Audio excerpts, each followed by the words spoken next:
In this video, we're going to talk about how to actually graph the equations we've been working with so far. Okay, so it's called linear. Linear means straight line. Now, just to make a quick distinction, when we talk about linear algebra, which linear algebra is basically what algebra A is all about.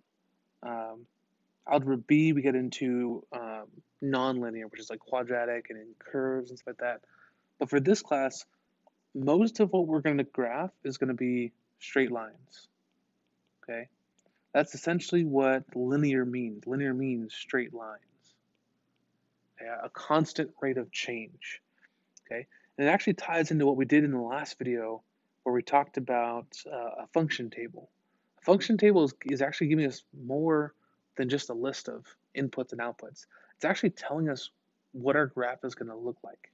Okay, to show you, let's do a quick example.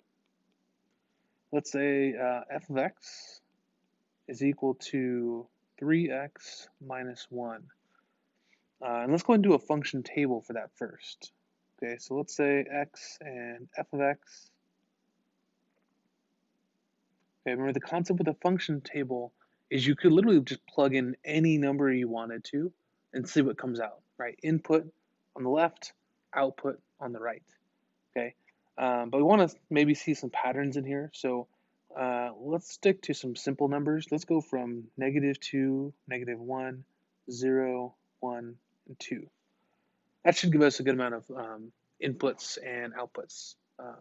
We should be able to see a pattern here too. Okay, so just like we did in the last video, let's go ahead and start by plugging in the first one. Okay, so let's show our work.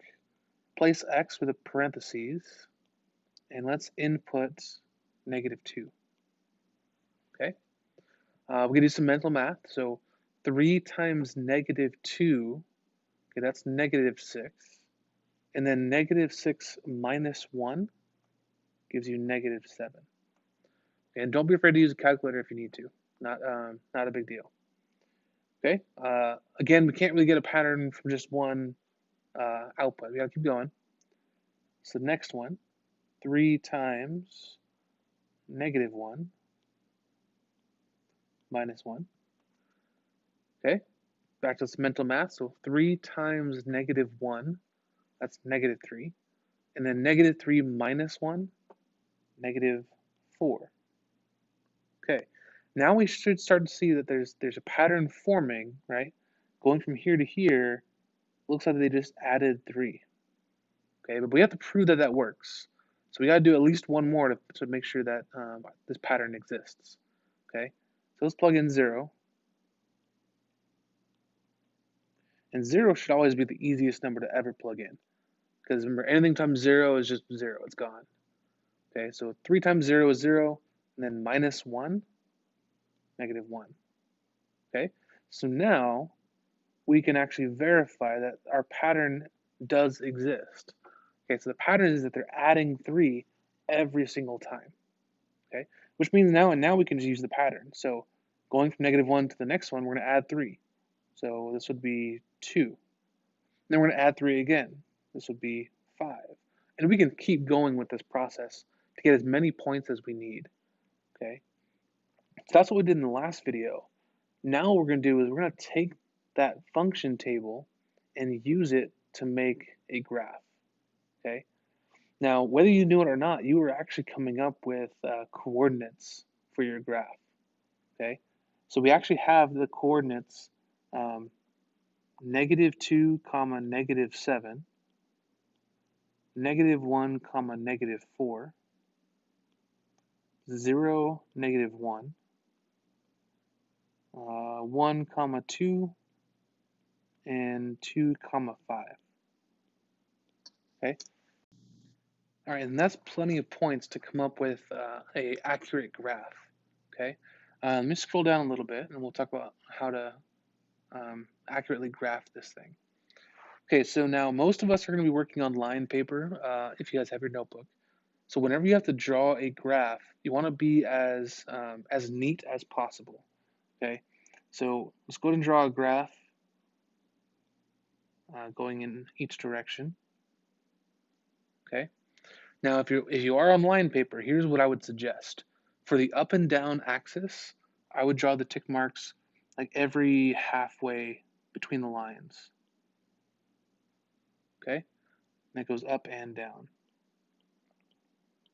For the left and right axis, I would just make sure you do your best. Try to evenly space them out so it looks nice. The nicer your graph is, the easier it's going to be to plot these points. Okay? So that's a decent graph there. I hand drew it. I didn't use any rulers or anything like that, but it's still decent enough. Okay? Remember, the idea behind graphing these points is the first point is your left and right, okay, where positive is right, negative is left. And then the second one is your up and down. Up is positive, down is negative. So that first point, -2, -7, that means from the center, we're going left 2 and then down 7. Okay, so 1, 2, and then 1, 2, 3, 4, 5, 6. I probably need to extend my graph a little bit more so I can see the point clearly. Okay. Now, I put these little dots in there so you could see how I was counting, but I wouldn't recommend you guys put these little tiny dots in there because it makes it a little bit confusing. I just wanted you guys to see what I was counting. Okay, second point, -1, -4. So that's left 1, down 4. So left 1, down 4 would be here. Okay. Now, technically, because we're drawing straight lines, right, linear algebra, you only realistically need 2 points. Because if you have 2 points, you could just line these up with a ruler and just draw a straight line all the way across your graph. Okay. However, the more points you have, the easier it is to hand draw it. So let's go ahead and plot the rest as well. So 0, -1. That's 0 left and right, down 1, which is there. And notice it's starting to form this line, which is what should happen. Okay. Next one, 1, 2. So that's right 1, up 2. And then last one, 2, 5. That's right 2, up 5. About there. Okay. If one of your points ends up being like way like out of the way, that means there's a mistake somewhere. Somewhere in your function table you went wrong. Okay. But once you have your points, make sure you draw your line all the way across, and make sure your line keeps going. It's not necessarily connect the dots. It's a line going through the points. So make sure you have arrows on both ends. And that's a linear graph. Obviously, if I used a ruler, it'd be a bit more precise. Okay, but that's good enough for now. Okay, so that's how the function table works with a graph. Once you have your inputs and outputs, you can use those points to draw your line. Okay. All right, I want you guys to try one on your own. We're going to scroll down.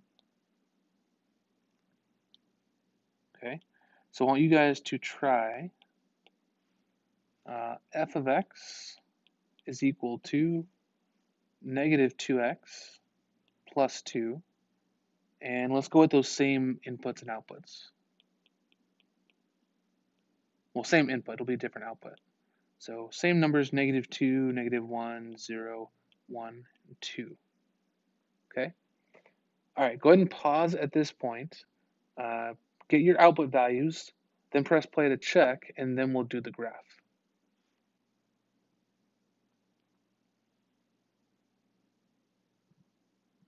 All right, so if you did your table correctly, you should have got your outputs are 6, 4, 2, 0, and -2. Okay, again, I didn't show my work, so make sure that you guys show your work. Okay, I just did those real quick so you guys can check your answer. Okay, let's go ahead and draw a graph. A good standard size graph to start off with would be probably about 5 in each direction, and then we can extend it from there if we need to. Again, the nicer your graph, the easier it is to be accurate.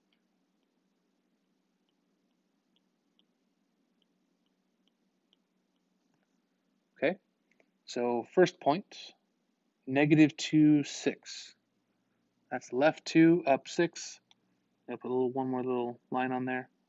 So left 2, up 6, all the way up here. Okay, next one, -1, 4. Left 1, up 4. right there. 0, 2, right there. So we're starting to see our line form. So far there's no mistakes. 1, 0, so that's right 1, up 0. And last one, 2, negative 2, that's right 2, down 2. Okay, there's our line. Make sure you draw the line through the points. Remember, it's not connecting the dots, it's drawing a line that goes through them. So make sure it extends all the way across the graph. And that's your complete graph.